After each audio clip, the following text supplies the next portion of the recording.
Fala, meus amigos, beleza? Depois de alguns dias sem mostrar nenhum Dutch aqui no canal, sem ter nenhum vídeo aí de segunda, terça e quarta, agora quinta-feira, 2 Dutch. O vídeo de hoje eu vou mostrar 2 Dutch para vocês. E aí, quinta, sexta, sábado, domingo tem jogo pra caramba, então provavelmente eu vou estar colocando no mínimo 2 jogos. Final de semana, vocês sabem aí como que é, 5, 6 jogos aí, então dá pra aproveitar bastante. Vamos lá, primeiro jogo que eu vou mostrar pra vocês é esse aqui, ó, América de Cali e Pasto. Esse jogo aqui vai acontecer às 10h20. Tem um outro que vai ser antes desse horário, que vai ser o segundo Dutch que eu vou mostrar pra vocês, só que eu não tenho certeza se eu vou fazer ele, por isso que eu vou deixar ele por último aqui. Esse aqui já tá mais certo pra gente fazer o nosso Dutch. Previsão da Academia das Apostas, ambas marcam sim. Quando a gente vê nos últimos confrontos aqui, empate, a América vai estar jogando em casa, né? Empate e fora de casa venceu. Nos últimos 3 anos, até teve uma leve vantagem aqui pro América, vencendo 4 vezes e perdendo 2. Últimas 10 do América, ele vem bem aqui nas últimas partidas, e o Pasto ele tem mais derrotas do que vitória e empate. Na classificação geral é o 8º contra o 17º, e aqui a gente consegue começar a pegar as nossas informações, e é aqui que eu consigo encontrar os jogos para fazer o Dutch. Se vocês já me acompanham há algum tempo aí, acho que vocês já pegaram. Façam isso aí, porque é isso que tá dando certo para mim. Eu escolhi esse jogo porque, olha só, em casa, 8 jogos, só 2 derrotas. Em 8 jogos, ele só tomou 6 gols. Toma pouquíssimos gols. O Pasto, em 7 jogos fora, só venceu 2 e em 7 jogos só marcou 3. Então, é um favorito que toma poucos gols e uma zebra que marca poucos gols. Então, casou. Então, dá pra gente fazer o nosso Dutch aqui, olhando o favoritismo do América. O América ele perdeu em casa pro Equidad, que é o 3º,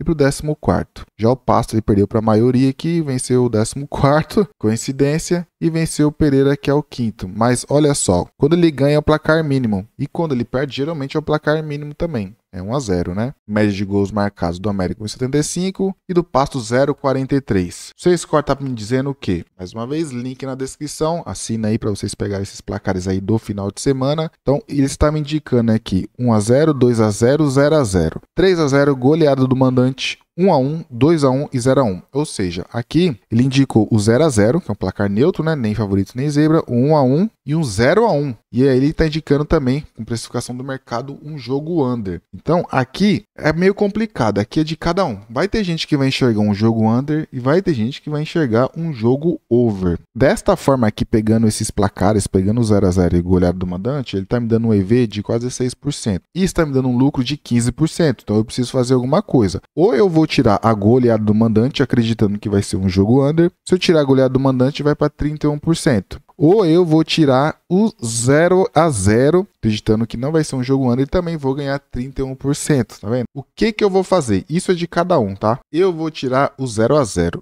Eu não acredito que vai ser um 0-0, porque no confronto direto, nos últimos 3 anos, não houve um 0-0. Dificilmente acontece só um gol, aconteceu aqui, mas a maioria é de 2 gols. 3, 4, tá vendo? O último 0-0 ocorreu em 2017. Já tem um tempinho, eles jogaram bastante. Então, o histórico deles é de gols. O que está fazendo esse jogo, tendo uma precificação ali de under, né? É justamente os jogos do Pasto, de no mínimo um gol. Ou ele vence por 1, ou ele perde por 1. Só que se a gente for analisar o América, é gol pra caramba. 5 gols, 5, 2, 1, 0, mas se você somar aqui, a gente tem uma média aqui de quase 2 gols, certo? 1,75, média de gols marcados, né? No geral é 2,50. Então, a gente tem um time que, no geral, média de gols marcados mais sofridos é 2,50 e um outro que é 1,29. Então, como tá meio que empatado, um é jogo over, o outro é jogo under, e eu preciso sair do muro, é olhar o confronto direto, onde dificilmente eles ficam com um jogo 0-0. Então, é isso que eu vou fazer. O jogo pode ficar 0-0? Pode. O meu risco. Se eu ficar em cima do muro, eu vou ganhar pouco, eu vou ganhar 15%.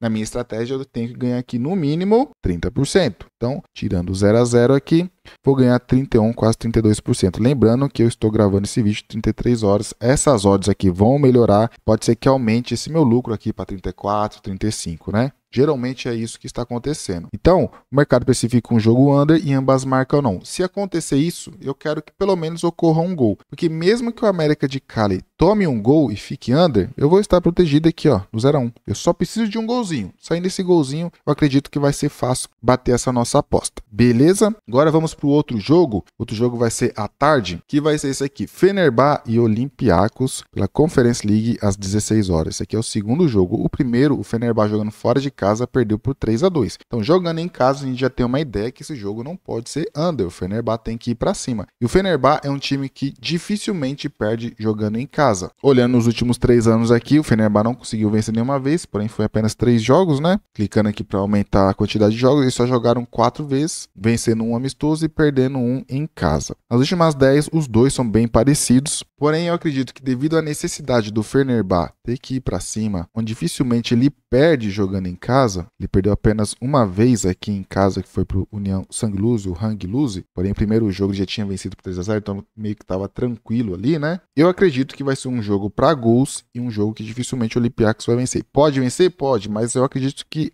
é bem difícil. Isso deve acontecer se ocorrer um cartão vermelho, por exemplo, igual aconteceu com o Barcelona, que aí muda completamente o jogo. Se isso não acontecer, eu vou de over e vou de vitória aqui do Fenerbahçe. Olhando o C-Score, eu consigo identificar, pela precificação do mercado, que tem um jogo over e ambas marcam sim. Muito por ser o jogo de volta, o Fenerbahçe precisar ir para cima para fazer o gol. Porém, tá me dando um EV de menos 4,22. Só que tem um gap enorme, esse gap aqui tá gigantesco, falta 26 horas para começar o jogo. Não tem nenhum dinheiro correspondido ainda. Olha esse gap do 0-3, por exemplo, ó, 17,5 para 140. Faz sentido ter um gap desse tamanho, né? Mas o que está me fazendo querer trabalhar nesse jogo? Com as odds desajustadas, né, com gap, está dando um EV negativo. Isso aqui provavelmente vai melhorar. Só que mesmo ruim desse jeito, está pagando 30%. Isso sem eu mexer em placar nenhum. E são placares bons, porque se a gente pensar que o Fenerbahçe vai para cima e vai sair gols, os placares aqui estão bem legais. Por exemplo, a goleada do mandante é difícil, mas pode acontecer. Porque além de eu ter os placares a favor do Fenerbahçe, eu tenho a proteção no 1-1 e até no 2-2. Só vou perder se o Olympiacos vencer essa partida. Então o que eu vou fazer? 1-2 horas antes ali, eu vou mandar para a galera no meu Insta, me segue lá, @validatrader, e eu vou confirmar se eu vou fazer essa operação ou não. Vou ver se vai melhorar essas odds aqui, melhorar o EV, e se eu vou estar com a porcentagem acima de 30%. Se tiver melhor, aí eu vou fazer e vou mostrar para a galera lá. Se não, eu não vou fazer apenas o jogo do América de Cali, que vai ser à noite. Beleza? Então é isso, 2 joguinhos para essa quinta, e quinta às 18 horas tem o Dutch da sexta, e aí final de semana chegando com muitos jogos, a gente vai ter bastante opção para ganhar dinheiro e continuar aumentando esse nosso gráfico do Dutch no trade esportivo. Valeu, se inscreve aí, nos vemos amanhã às 18.